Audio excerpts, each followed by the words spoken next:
Hey there, world. What's going on? Welcome to another one. Doing a quick little intro again here. I was just sitting here polishing the other side of the engine casing. Just because it's a fun thing to do and it'll look real good. Anyway, as some of you may know, I generally try to keep this chronological, this whole little catalog of riding videos and experiences. But as I was sitting out here, I decided I wanted to maybe show you guys something that I have hinted at that I've been working on.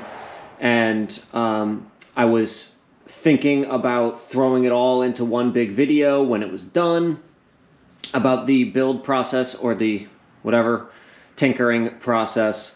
But I'd rather let it go in parts and then you guys can kind of follow along on this journey, because that's the point of this whole thing is that's why I'm posting them, and I generally try to do chronological just to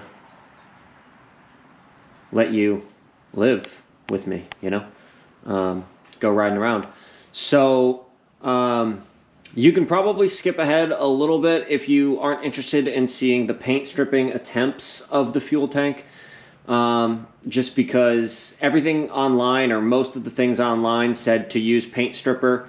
And obviously these modern paint jobs, probably powder coated or whatever, it just wasn't doing it. And I tried two types. I'll admit the first type I wasn't too confident, and it wasn't super duper strong. And then I asked around online on Reddit and stuff like that, and people recommended quote unquote aircraft paint stripper.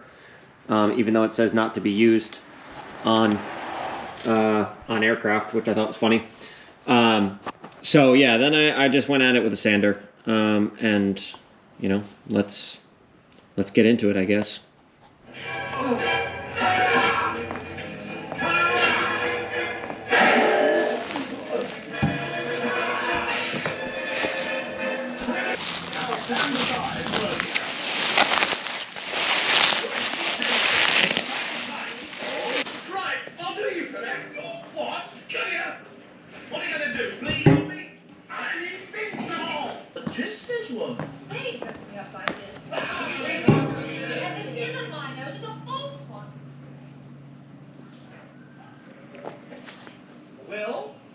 Well, we did do the nose.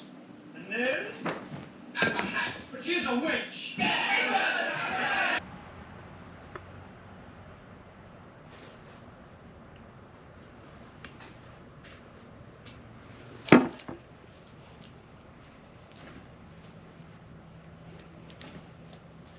I'm using this brush because I don't even know why I have it. I can't imagine a reason that we'd ever want it or use it. So, all right, so this is almost 40 minutes since we applied this. I'm thinking it's either not enough, or I was half expecting this with it being like it's a brand new, perfectly good tank. Oh shit, I should have picked this up more because it's been so long. And of course I probably thought I was going pretty liberal with it, but maybe I wasn't. All the videos I watched were like, you won't use it all. It's like, well, what if it's a brand new freaking tank? Nice paint. It might be too cold for this too. Didn't think it would hurt to try. Maybe this is not the right product for it,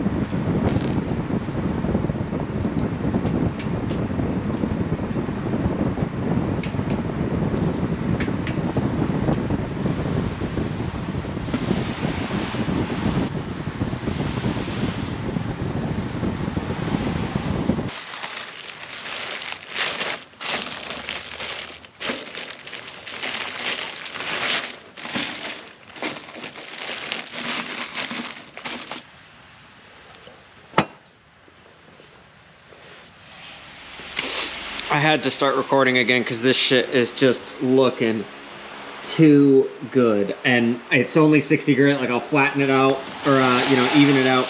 I almost kind of like the swirly effect that's coming on the top here. I hope this is visible, but even if it's not. I mean, obviously I will be continuing to go over it with higher grits so it gets even smoother. I don't think it's ruining the integrity and the shape. There's like a slight, I don't know if you can see, there's like a slight incline that goes up like that. It's still very smooth. I switched gloves because it's cold out, but and I came to the conclusion that I don't think this aircraft paint stripper, having sat for a week, it's, you know, but anyway.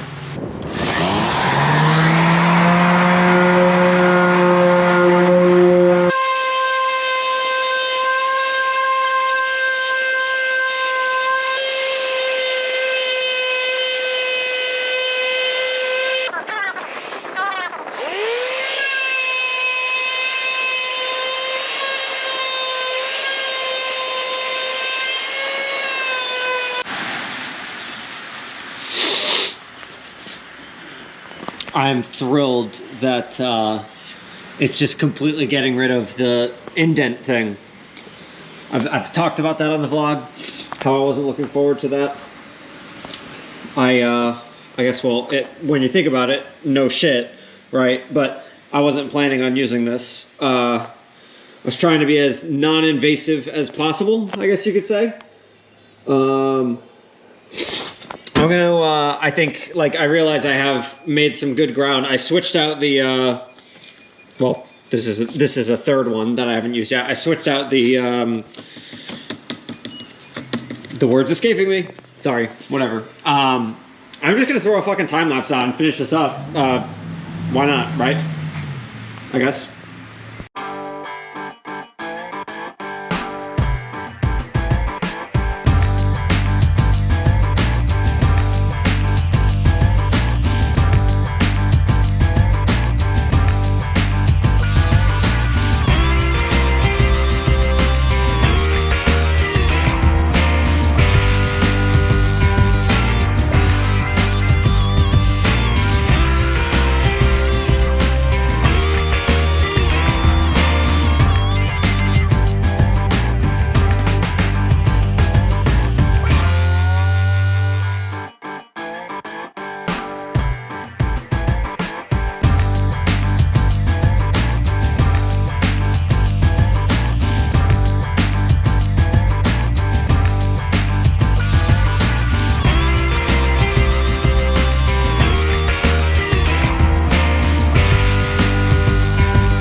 So, I don't know.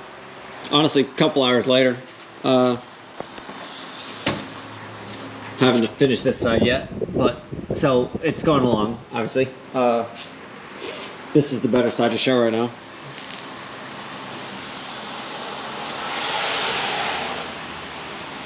I just switched out the sander again, and I'm gonna finish up here and do the other side. Maybe touch it up a bit, just like I could see some imperfections here. I mean, obviously, I will be going over it. I don't know if I'm going to go over it with the orbital sander or if I should just do it by hand with higher grits now, or if I should keep going over it with, you know, this is still 60. I'm still chugging along at 60 grit, and honestly, dude, I'm fine going all the way up, you know, to like 2,000. I don't see why not. But I do want... honestly, I like the look of it right now, even. Like, if you were to just clear coat this, put the Royal Enfield name on there, I fuck with this. But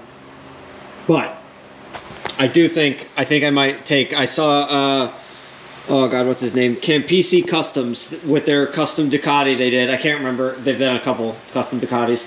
I just remember watching them go with a hand by hand, voom, voom, voom. And I think I like that. I think that might be the goal. But I really, this just looks awesome.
So I realized I'm having out all this fun out here. I'm sitting out here. I'm just doing the nitty gritty stuff, like working at, obviously,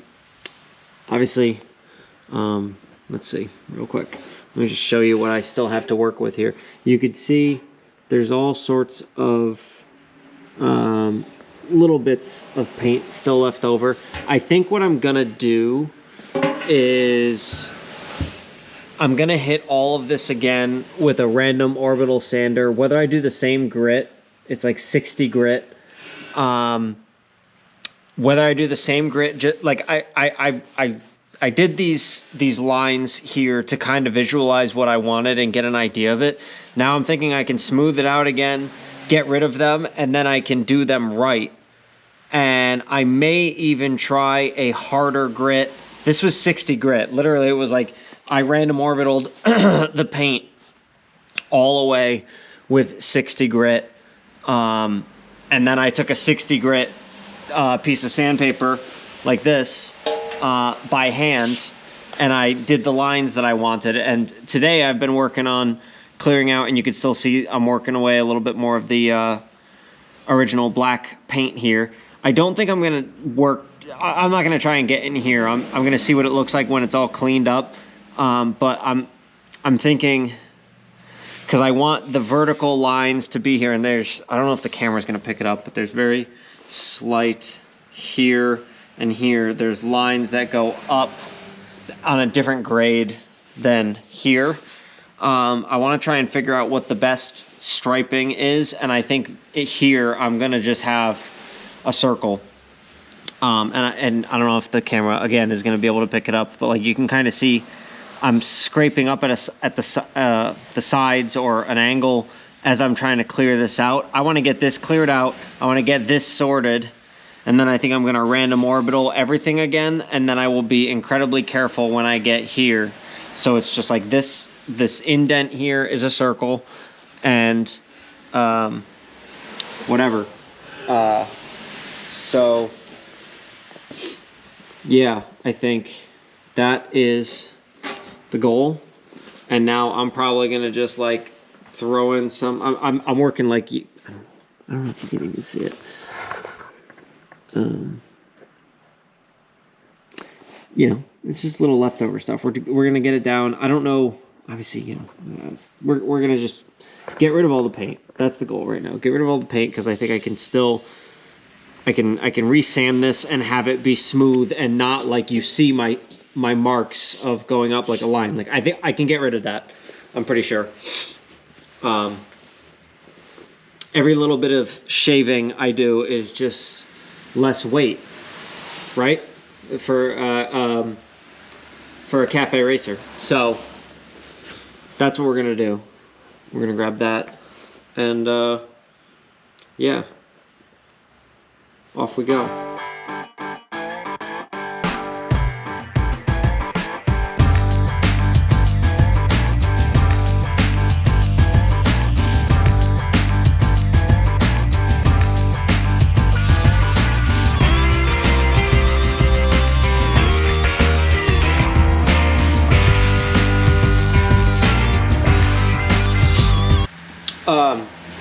Whether you call this post-production or annotations or intermissions or whatever, I'm thinking about it as I'm doing this, and the way that I'm going about this may not be the best way to get like this part done. Like I'm looking at like the welds, and I'm wondering if my goal is to really just like sand down the welds until they're completely gone, because I don't want to go like this by hand. I tried going at the orbital. The orbital sander did most of this, at least on the bottom parts here. I think I actually did a good amount of by hand for the flat parts of the tank. I'm gonna keep this black. I just think I don't want to deal with it. And B, if someone were to get a look at the bike as it sits, you know, something like that with the frame, or in the frame, if you see this black it's honestly going to just be good because it's not going to draw your attention to anything. But yeah, I really want to get to the point that I can just go over it again with the random orbital. But I want to get all this nitty gritty stuff out because it's all stuff that I didn't hit initially. And yeah, so I guess I wanted to stop the time lapse and kind of just fast forward at this point or whatever, just because I'm thinking like there's probably a sanding tool that is small enough that can get in here how I want to. I don't have that. I just don't. So this is what I'm going with right now. And these are leftover 60 grit orbital, random orbital sandpaper things, and I still have a shit ton of all the same grit. Like, I don't know why I bought so much of 60 grit. I think it was from when I was redoing some floors, but still, it's a work in progress. We're figuring it out as we go, and I don't really mind wasting time, or it's not a waste of time to me. It's just not. So, yeah, we're gonna just fucking, I don't know, keep going. I'm gonna take my glove off so I can play my music again, and off we go.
So this is currently where we're at. I have this as well for the rear cowl, rear hump, whatever. Obviously, it's very imperfect right now. I still haven't finished going along, getting out these nitty-gritty spots. It's all a work in progress, of course. I got a second tank because I knew I wanted to take my time with it. I didn't want to knock my bike out of commission and not be able to go for a ride if I wanted to. I want to be able to swap these swap these in the stock color if I want. And it's just a fun little learning experience. I still need to go over with a random orbital of everything. Oh shit, I actually didn't even finish this. All right, well, as I said, this is part 1 of who knows how many. So thank you guys for watching. Any tips, anything, whatever. I fully acknowledge this may not be the quickest way to be going about doing all of this, and like even right here it looks like shit, but I think I'm going to have this go down vertical, have this horizontal, and then the lines will go with it. You know, so this bend, or not bend, you know, the end of the tank will have its own sort of rhyme and reason, and as I discussed here too, rhyme and reason. I don't want to leave it completely unbranded. I know some people get mad when you take the badges off of things or whatever, so it doesn't look like the kind of bike it is. I do think I want like the Royal Enfield, the same lettering that I tore off, but just black. I plan on clear coating all of this so it doesn't rust, blah, blah, blah. I guess the idea is kind of like an old, like warplane look. I'm thinking like, you know, like a P-51 or something like that, like just this brushed metal. Clean, tastefully custom and a little bit rugged, but also perfectly imperfect. Got to get rid of all that. Like that's, you know, this has been hours and hours, and again, maybe there's quicker ways to do it, but I don't necessarily have the tools to do it quicker and super efficiently, and I'm also just enjoying the process of it all. Yeah, so Thanks for watching, guys.